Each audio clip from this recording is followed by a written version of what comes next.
Yan, ito yung bagong office namin, guys. Yan. O, ha? No. Ito yung cubicle ko. Si Father.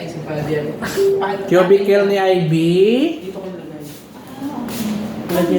Yan. Cubicle ni Ate Christy.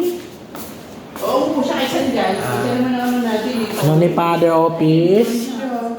Ito yung labas. Yan. Ganda na ng ano. Pinalitan, no? Ganda, oh. Magpapabinyag po. Yan. Wow. Ayan. Yan si Ivy. Kung sino mang naghanap ng mapapangasawa dyan, available yan. Groom na lang kailangan dyan.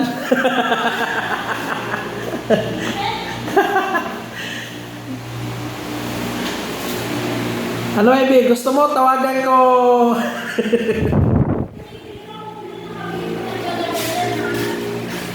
Yan, guys. Yun, oh.